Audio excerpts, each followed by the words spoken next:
depending on the neighborhood. So this is where you would have a budget. So maybe you're gonna have a budget of $750, something like that per month, $1,000 a month. It just depends on how much you want to budget for it. Usually you can find somebody that will manage these accounts for you for about 10% of your budget. So just kind of keep that in mind. I think it's good to have somebody manage the account. They can be, they can change through keywords, see what works, see what's not working, what kind of click-throughs you're getting. So there's two different kinds that you're going to focus on. So one is what we're calling pay-per-click accounts.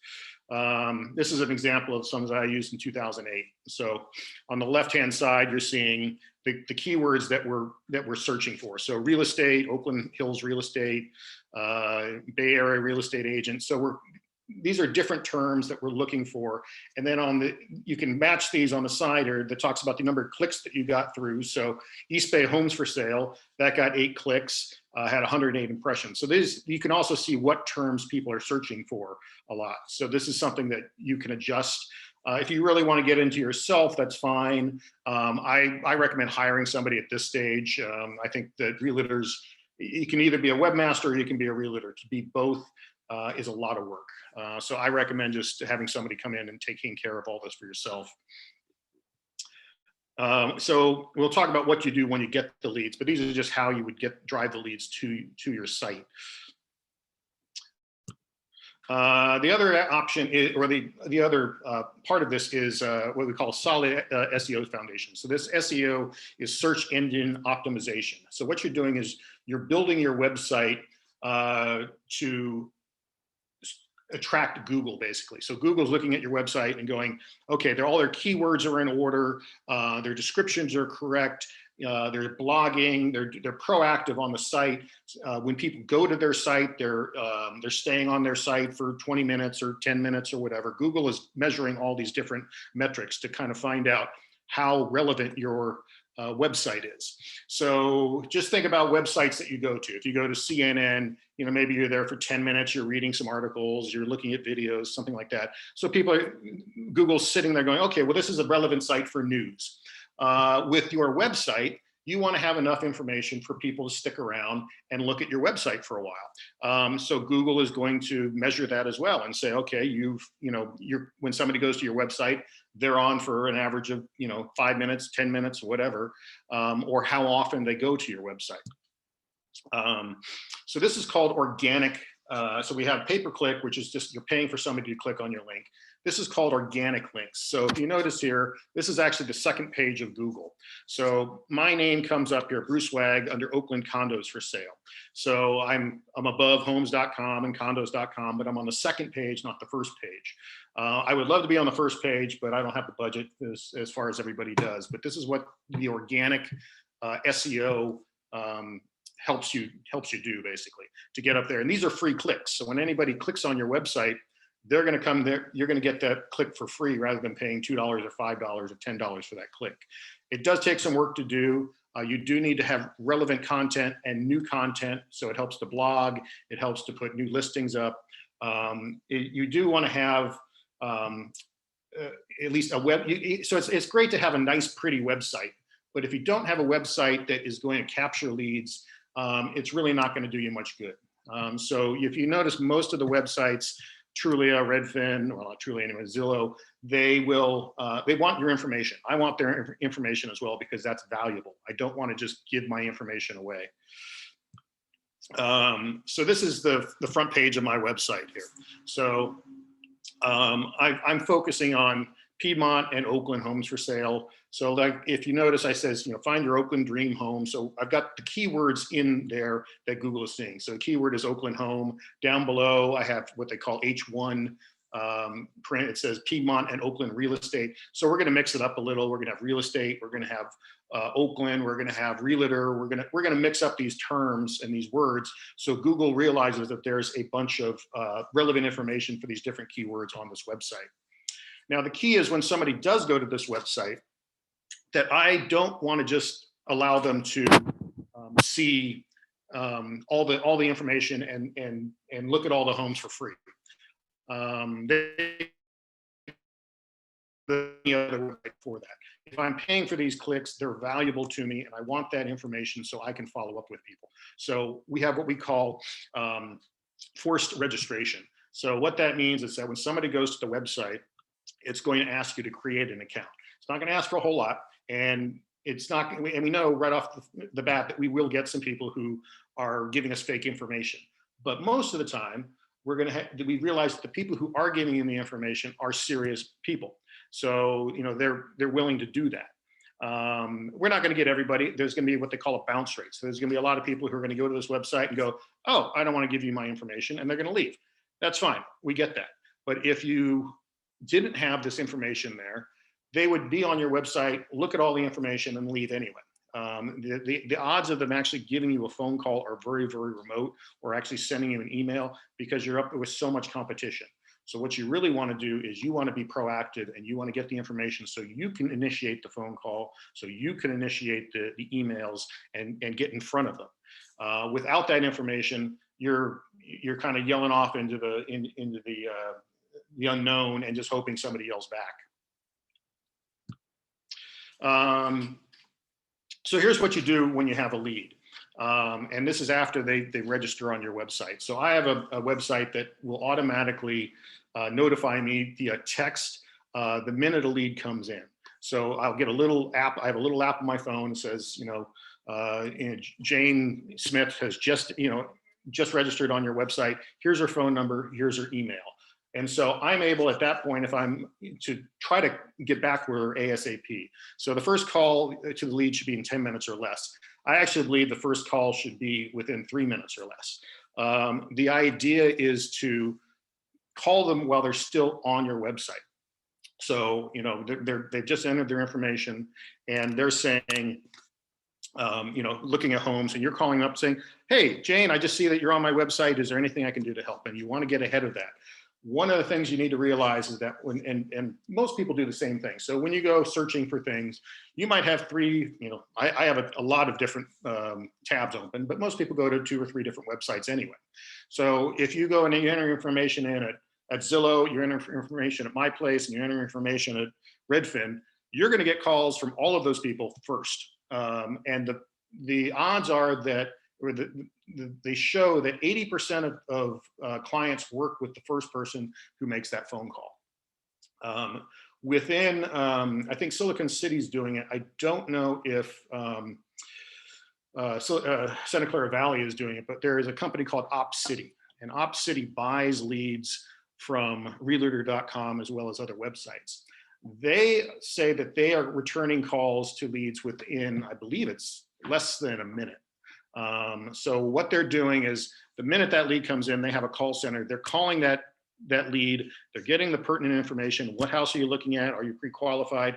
And immediately they're taking that lead, and then they're calling an agent and saying, "Hi, I now have Jane Smith online. She's looking for this house on 123 Main Street. She's pre-approved, and she's up to $1 million, and she's ready to buy. And I'm going to put you in touch." And boom, they put you in touch with that person. OpCity takes 30% commission for making that introduction. So obviously for buying the leads, but for what the equivalent is of probably less than 4 minutes on the phone, they make a significant amount of commission on that. So my job is to basically generate those exact same leads without paying a 30% commission. Now I do take OpCity leads as well. But I would like to generate my own leads and keep the money for myself. If you also work with Zillow, Zillow has their concierge service, and they will and I think the last number I looked at was about $200 to $250 per lead, what they call a warm lead per month. So they'll get you in a contract for $1,000 a month, and they'll guarantee you 4 to 5, introductory leads. So I can probably get that introductory lead price down to about anywhere from $30 to $50 a lead. So that comes down quite a bit. And I'd much rather put that money into my pocket than Zillow's pocket or any other company. The other thing to do, so once you have the lead on the phone, obviously you don't always get to talk to that lead. Sometimes you do, sometimes you're going to get a voicemail. We always want to leave a voicemail now. It used to be where we wouldn't leave a voicemail and we would just continue to call back. Now with the robocalls and everything that we have nowadays, it's best to leave a voicemail up front. And the reason we're leaving a voicemail is we want to identify what that number is. So when they see a number that they don't recognize, they know that you've left a voicemail, and then they can choose to accept it or text you back later on. After we call them and leave a voicemail or talk to them in person, the next thing we're going to do is we're going to send a text. So I will send a voicemail text. Sometimes I'll say a video text or just a regular text, and I have a different set of information, of text, just depending on the situation. We're also going to do a minimum of 3 calls in the first 5 business days. Some people have an inside sales agent to follow up with these leads. I think that can be a good idea when you're generating a lot of leads. Just somebody that can keep up with them. We're all have a busy lifestyle here, and I know it's hard to keep up with everybody. It's also good to call at a different time of day, so you're not calling at 5 p.m. every day. I mean, that works okay, but some people are busy at 5. Some people are morning people, so it's good to kind of break it up a little until you can get in touch with them. This plan calls for 5 calls and emails within the first 10 business days. I'll show you what I call my 10 days of pain at the end of this. So it's just a matter of how much we're going to keep in touch with this lead until we either get in contact with them or have tried as much as possible to get in contact. There's an action plan, which I call 10 days of plan. I'll show that to you a little later. I also have a CRM, which I take notes on, so we know when we called, if there was any feedback from them, if maybe they were just looking, maybe they're not ready to buy for 6 months, and I can feed them. I can feed that back later on, so I have little alerts like, hey, you should call, Jane Wild. She's not ready to buy now. She's just looking for her daughter. So every time I go through that list, I know exactly. I'm already prepped for the next conversation I'm going to have with them. So this is what I also do. So after each call, I schedule a reminder call for the next call. Now, if I'm getting in touch with people, obviously it makes it quite a bit easier. Some people are warm leads. They're ready to go. Hey, I just saw this house. I'm ready to meet you this weekend. Other people are just like, hey, I just like, tire kicking around the internet. I just happen to start looking at some homes and I don't want to be contacted. You get a little bit of everything, obviously. But they've given you their contact information. It's the only way you're getting in touch with them. So that's a good thing. Right now, I probably have, 1,100, 1,200 leads in my CRM that is just for my website. Now, of those, I'm sure there's a lot who are just tire kicking, and there are some serious buyers. I've sold $2 million homes, from a lead like that, and I've sold $30,000 mobile homes. So it's a little bit of everything. You just don't know what's coming down the pipeline. Most of the time, you're going to get buyers. You're not going to get sellers. I think usually it's about maybe 10% of the internet leads will be sellers. Most of the time, they're going to be buyers. So there's a few different plans. If they're buying in a year or more, I just try to call them back every 2 months. Just following up every once in a while. Sometimes I'm just leaving a message. There's been people I've haven't reached in a year. And so I'm just sitting there, every 2 months I call, I leave a message on their voicemail. Hey, just checking in, seeing how you're doing. And, hopefully at some point when they're ready to buy, they'll get in touch with me. I can show you later on about how I keep in touch. I can see when they're on my website. There's people who I've never communicated with or never actually talked to who are on my website on an almost daily basis. So they are coming to my website, they're getting information. They go, they're getting my emails. They're looking at the listings. So, it's just staying in front of these people. Let's see. And then the other thing I also do is I set them up on a saved search. So you might do this with your own buyers. They're looking for a certain area, 3-bedroom homes in Livermore or blankety blank. So I can look on my website and see, what they were searching for. And so I will automatically set them up on a similar search. So if I know that they're looking for, 2-bedroom townhomes in Livermore, I'll broaden that out a little bit, and I'll show them 2- and 3-bedroom townhomes in Livermore. And then if they're looking in a certain neighborhood, I can tell that.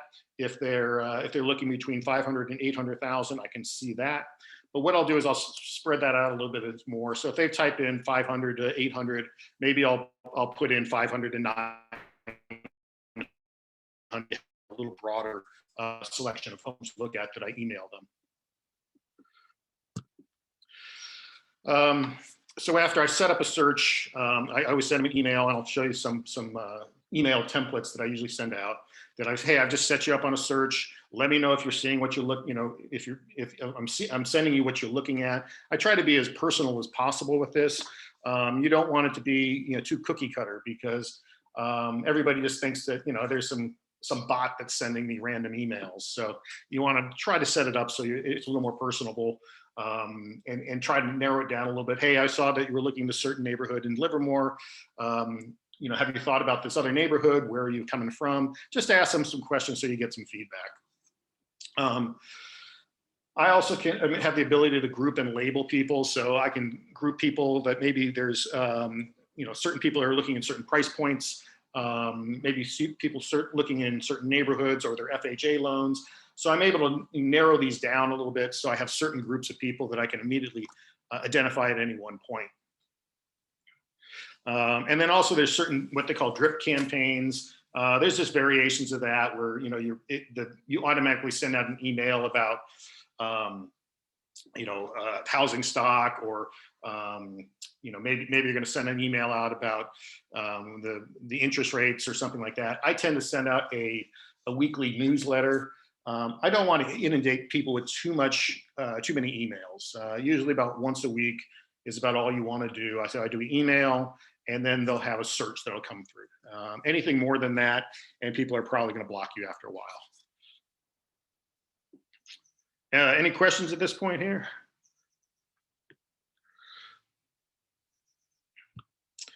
So here's an example of one of the emails that gets sent out. Now, this is just a template here.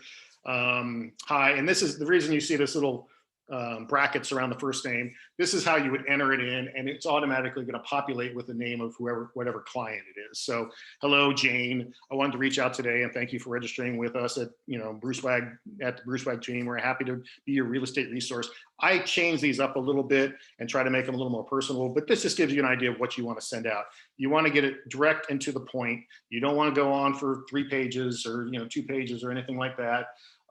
What you're really trying to do is you want to make that first phone call. That's really what you want.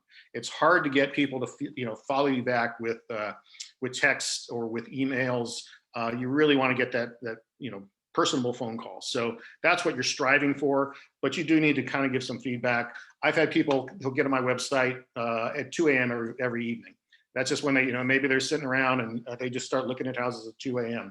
So it's a little hard for me to call them back at 2 a.m. obviously. I can text them, I can set up, text alerts or something like that. But ideally, in this case, we're just going to send emails.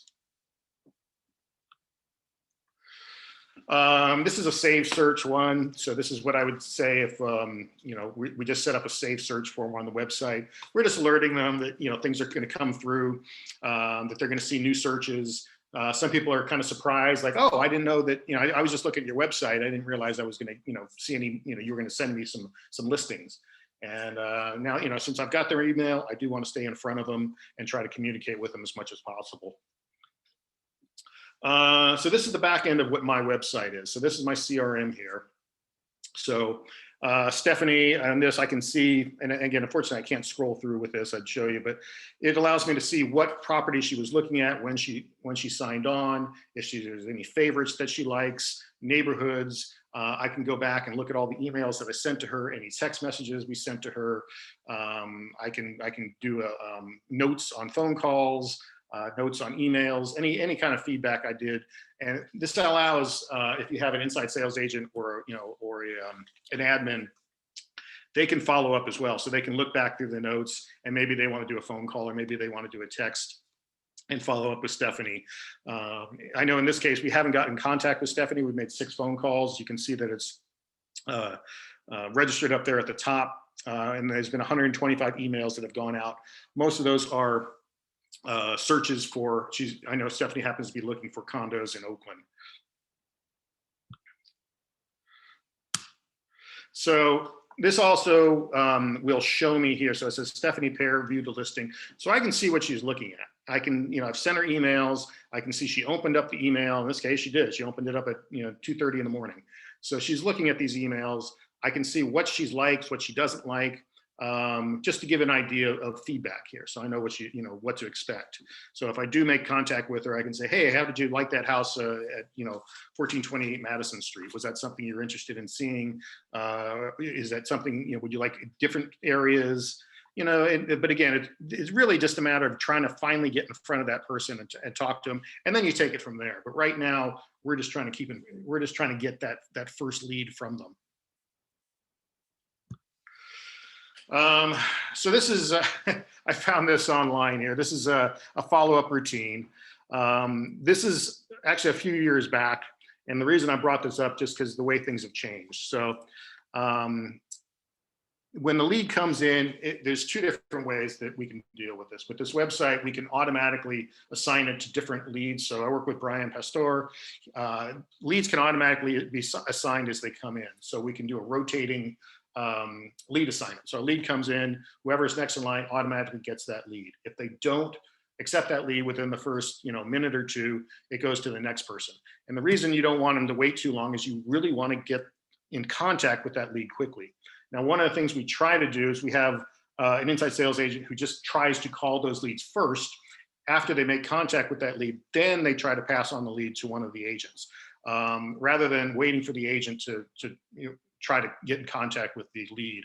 The reason is that we just, if Brian was working with a client or on inspections or something, and a lead comes in, he doesn't have time to call that lead right back. So we want to make sure we get in contact with that lead first, vet them, find out if they're serious, what they're ready to do, and then at that point, pass on the lead to the next person.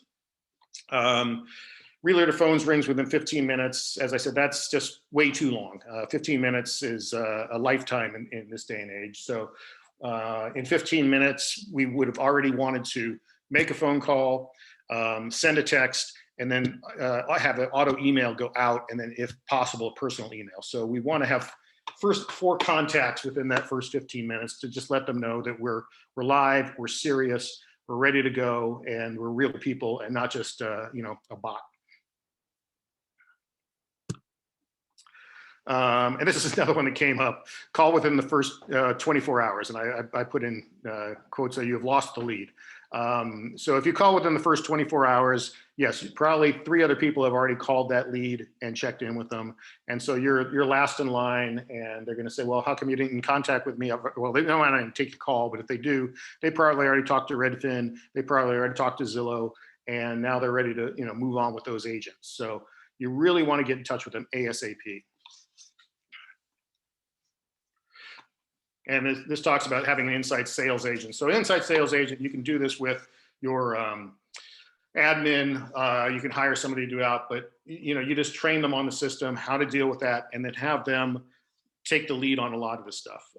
If you want, what's best is hire somebody. There's the app that I have on my phone. I think we probably have one.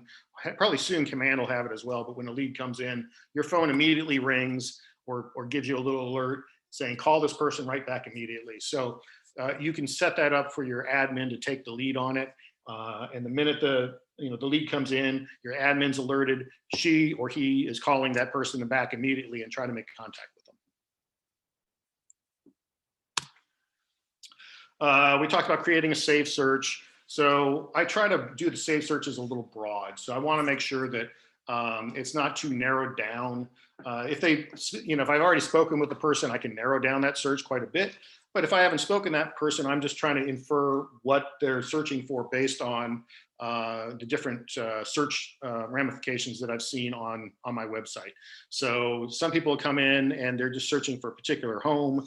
Maybe there's neighbors and they saw a home for sale, or typing in that address and that came up.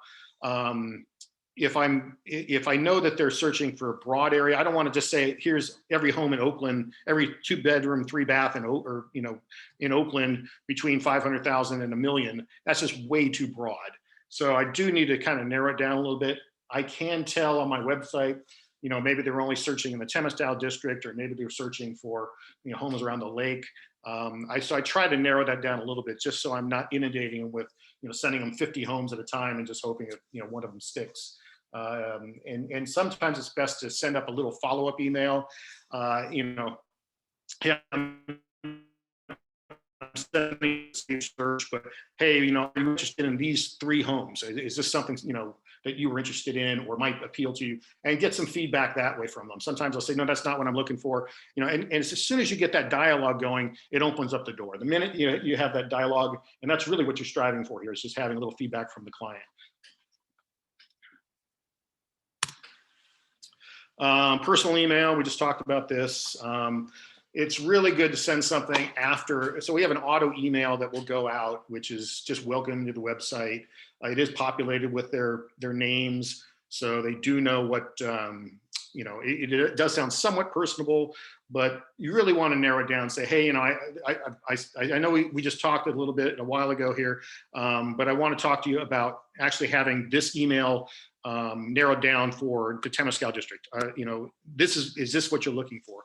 And that goes a long way. And then we'll talk about the action plan. So this is what I always want to do. You want to do an action plan, what you're doing with that lead in the first 10 days. You don't want to let that go. Leads are very valuable. As we say, if you're getting a lead from Zillow, you're paying $250 for it. Now, mind you, it's a warm lead where they've actually had an introduction, but I'm taking cold leads. So I'm taking leads that just gave me internet information. The conversion rate on a lead like that is about 6%. So out of 100 leads, you're going to get about 6% to close. Now that doesn't mean in the next year. That could mean over time. So there is a lot of chaff that you do have to work through, and that's why it's good to have somebody else kind of take the lead on all of this, just so you're not spending all your time with leads that aren't going to be very viable. Because again, if you're thinking that 94 of those leads aren't really going to go anywhere. So there is time to spend on them, but you don't want to spend too much time on them. But you do obviously want to focus on those six good leads. That being said, we can generate a ton of leads just by turning on the fire hydrant. You pay Google a little extra, and suddenly you get a ton of leads. And then I fill up. I've got too many leads to work. I turn the spigot off for a while, and then I turn it back on when I need some more leads. We talked a little bit about forced registration. So forced registration basically just means we want that info. We want them to give us their phone number and email, even if it's fake. It's fake is fine. I can ignore that. If it's 1-800-555-555, that's fine. I know not to deal with them, or I'm not gonna give them a call. But I don't want to I'd rather have somebody on my site giving me even just email or just a phone number, rather than be on my site and not even know who they are, because there's no way to track somebody if they don't give you their information. And so I can't help people who don't want to give me their information. And then they say, well, why do I want to have forced registration? Why do I want to just give them their information from the get-go? And just say, here, you can look at all the homes you want for free. Just go ahead and just cross my fingers that you call me when you want an agent. They've proven that doesn't really work. Let's say you're spending $1,000 a month for leads to drive people to your website, and you don't have forced registration. You're not going to get any information from your clients. It's very rare for somebody to actually give you a call. And if you don't, and it's even rarer for somebody to just randomly say, oh, there's a form, let me fill out that information. It just doesn't work that way. So you really need to put it in front of them and say, please fill out this information, and we'll give you a look at all the homes you want. Now, yes, they can go to Zillow, they can go to Redfin. Eventually, Redfin and Zillow are going to get that information. If you want to see a house at Redfin, you're going to press, I want to, make an appointment, and immediately they're going to want your information as well. So, Redfin works on the same process. Get that information, get somebody in front of them, and make that phone call. So this is what I call the 10 days of pain here. So, and I don't mean that in a negative way. I just mean that we are going to make sure that we're ahead of this client from day one. So a client gives us the information. So we make an initial call and contact on day one. If there's a voicemail, we leave a message. This is what we're trying to do in the first, as I said, first three minutes. Let's put it that way. Then we're following up with a text. So, hey, Jane Smith, I see that you were on my website. I'm here to help. I've got a bunch of different texts. I'm happy to share this with everybody as far as what I would say. I actually am fairly detailed in the beginning. So it's not just, hey, how's it going? I usually leave about a sentence and a half of a text, just to let them know that we're a real person. We're not just some automated, bot. And then as soon as they're on the website and they've entered their information, there immediately is a automatic email that sends out welcoming into the site.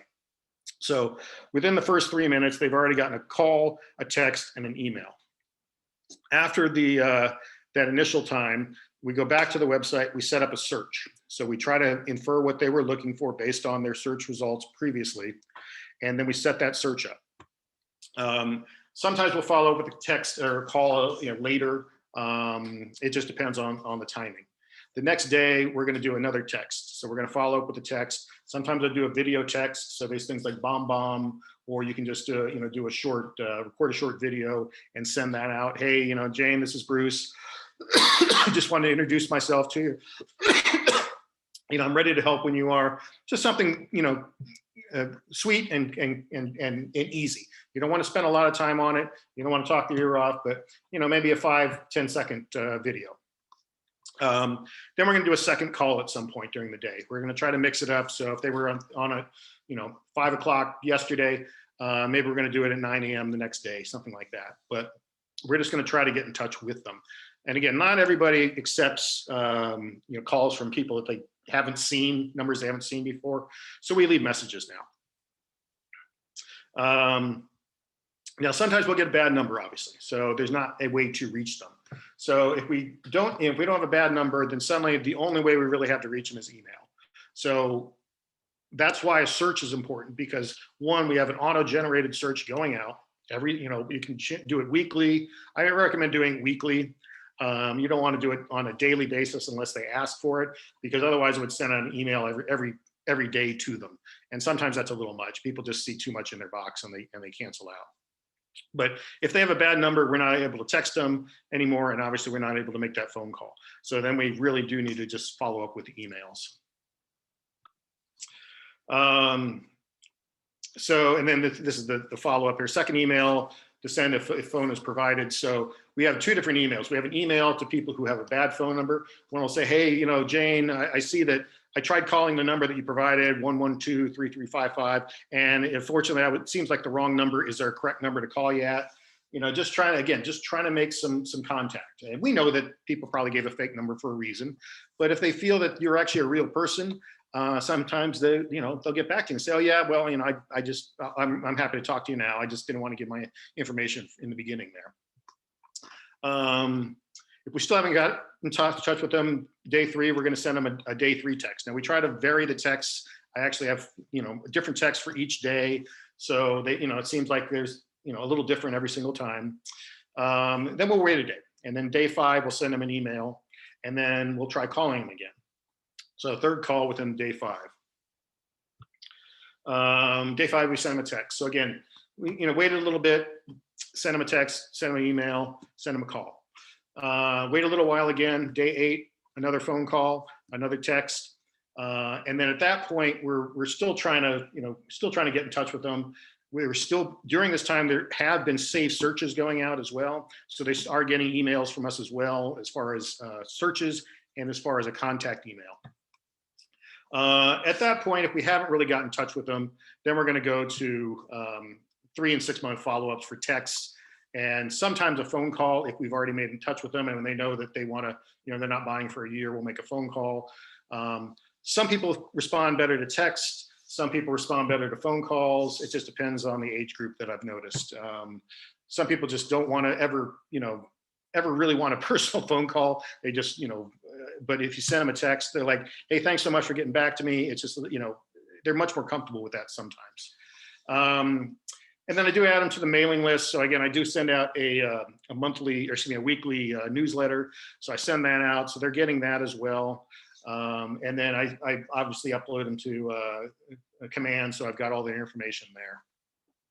So that's kind of everything in a nutshell where I'm at. So it's just a matter of really valuing that lead, and not just saying, well, I tried once, I called, they never call me back, and I'm done. It's just not, your time, that lead is valuable. It really can be. And again, I've had leads where they haven't talked to me for 6 months, a year, and then finally they say, hey, we really appreciate this, we're ready to buy now, and then they reach out. I can see people who have been on my website. I've had my website since 2007. I still have people on my website who use it on a weekly basis from that day. So eventually, when they're all ready to buy homes, they're getting their information from me, and they're going to reach out and say, hey, we're ready to buy, or we're ready to sell. Thank you for all that information. So that's where we're at right now. And I'm ready to take any questions anybody might have. Oh. Yep. I send through Paragon for the non-commercial things, and I've tried to get my website directed to the KW, my KW website, and it doesn't seem to go directly into mine. But how do you send the searches to the people? Like, you get a hold of them, and then you send them an email chain of properties. Is that how they're seeing your website, or how are they getting in? So on my website, so I don't send searches through Paragon. My website actually has a search function that's similar to Paragon, and I can do different. I can do a trapezoid search or a radius search or that type of thing. And I can narrow it down. I can't narrow it down quite as much as Paragon, but I can give them a fairly good idea of what they want. I have this one woman who's just looking for homes around a lagoon in Alameda. So I'm able to adjust, the search for just around the lagoon in Alameda, 4 bedrooms and bigger. And that email goes out only when one of those comes up. Oh, I see. But I have like a GoDaddy, so I can tell them to get somebody to, hey, set up searches, or did you pay for an app on your website? Yeah, so my website actually has a web page for every listing on the MLS. So that gives it a lot of weight. It may, if you just have one web page, it's really hard for what we call for Google to get any SEO, the search engine optimization, because it's looking at it going, well, you're just one web page. There's no, you're just you have a pretty web page, but there's no information there. Yeah. So for mine, they can find any website or any home in the Bay Area that they want. If I expand it out, I could get any home in California within the MLSs that I'm a member of. So, yeah. But how do you have an app that I'm like the functionality, since I have GoDaddy? How, like, I have. Yeah, you need a company that's going to be able to handle that for you. It's not a plug-in. You really need to and then you have to apply with the MLS for that information. Let me just. Oh, I get it. So no, my daughter's boyfriend's an engineer. I happen to be hiring him, so I'll ask him to do that. Well, let me just do this. Let me go here.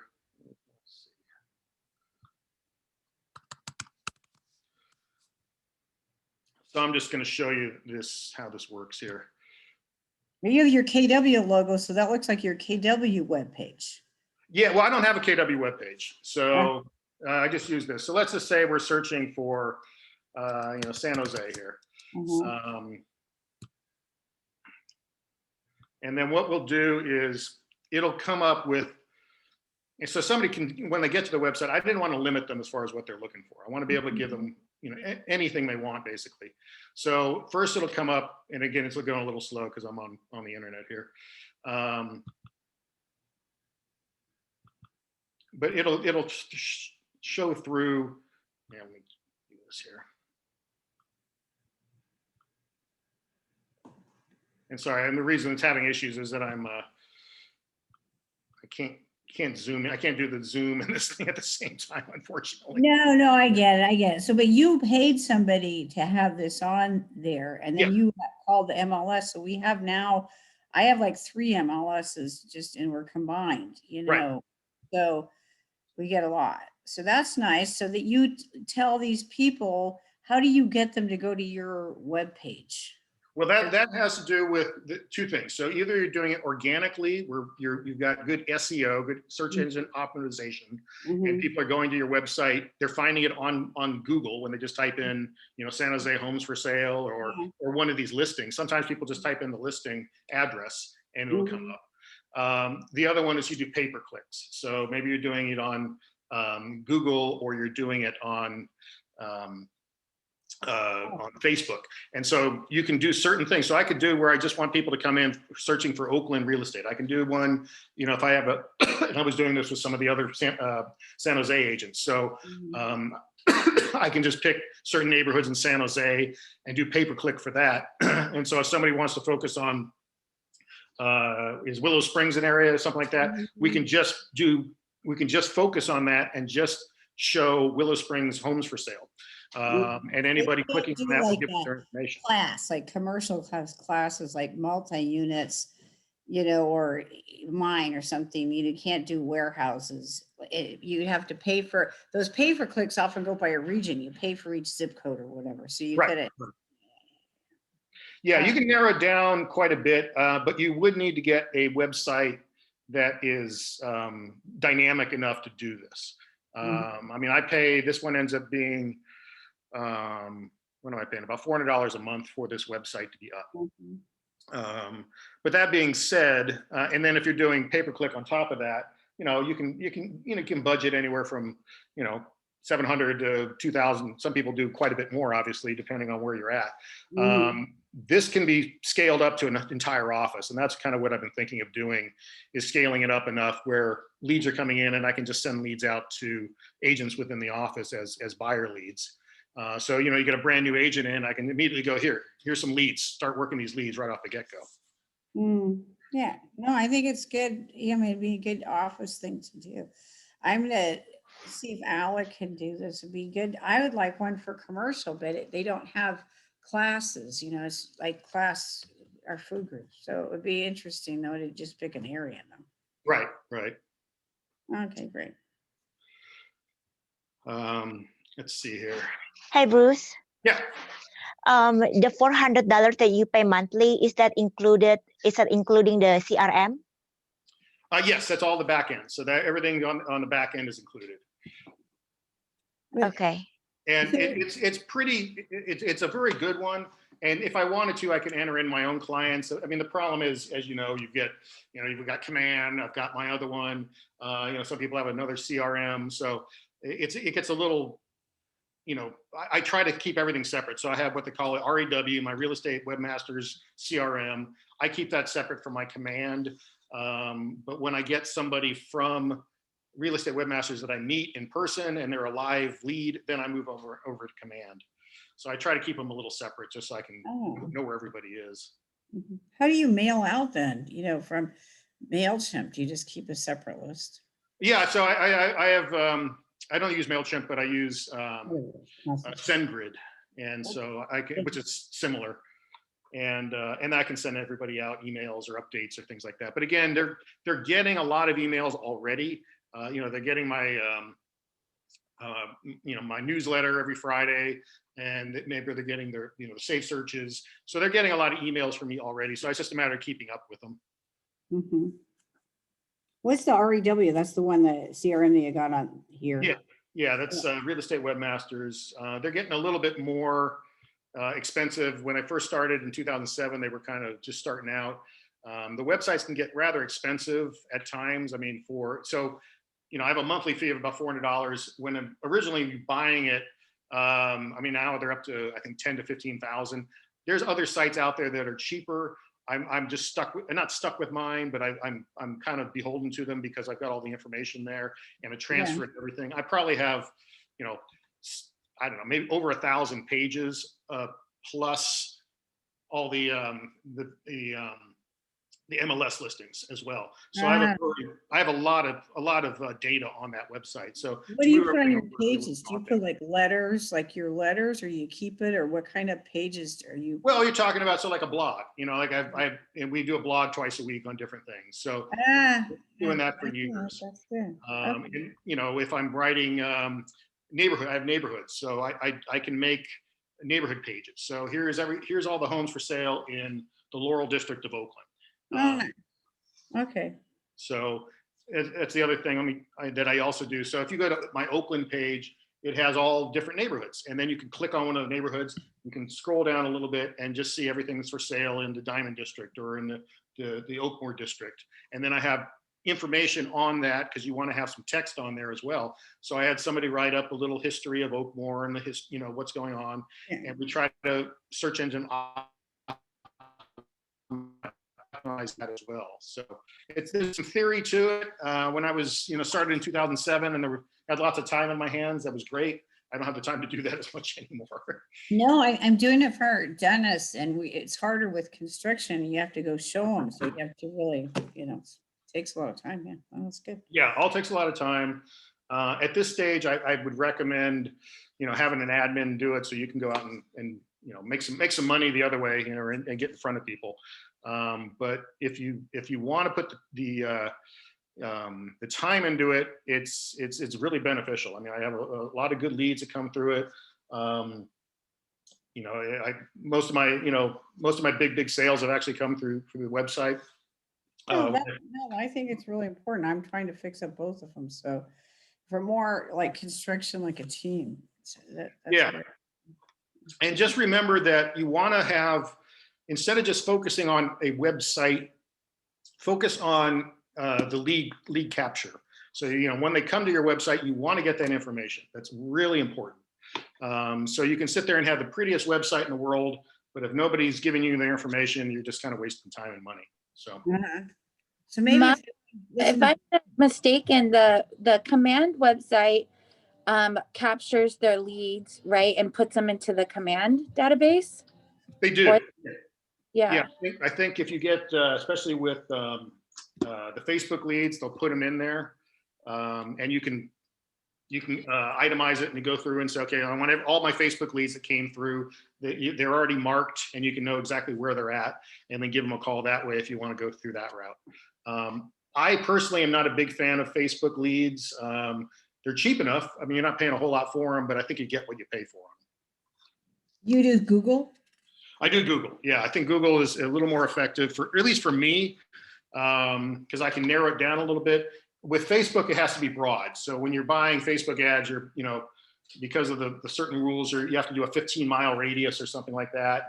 And that's just so broad in the Bay Area. 15 mile, and for Oakland, and we're talking block to block to block are different. So, when I'm doing an ad, I don't really want to advertise to somebody out in Concord or somebody in San Francisco, unless I can narrow it down quite a bit. And you can do that with Google. Bruce, there was one question in the chat. It says, hi, Bruce, how much is this website and CRM? Do you solely only use this, or do you have an Excel spreadsheet? Oh, yeah. Okay. I think we just, yeah. So with Alice, yeah, we do. I think this website now I think it's discounted at about $5,000 buy-in.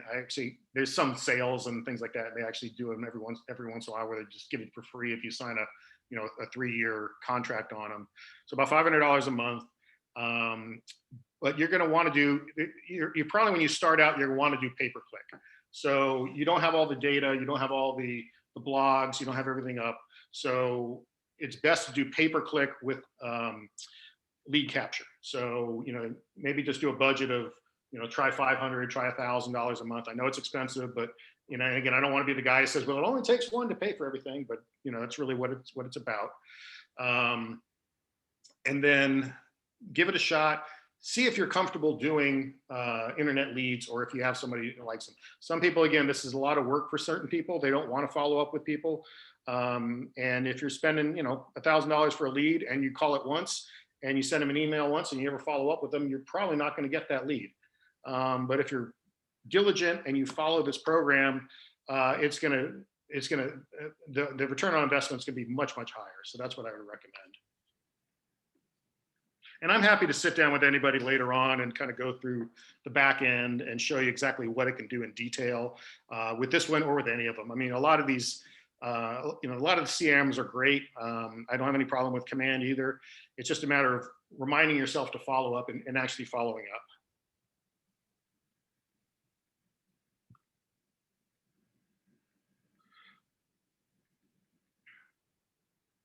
All right, so if there are any more questions, let me know. Otherwise, give me about 2 o'clock and we'll call it a day.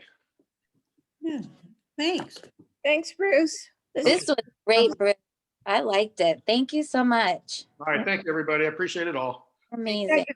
Found your phone number. Okay. Yeah, give me a call if anybody has any questions. Thanks, Bruce. Take care, man. See you later. Thanks, Stay Bruce. dry.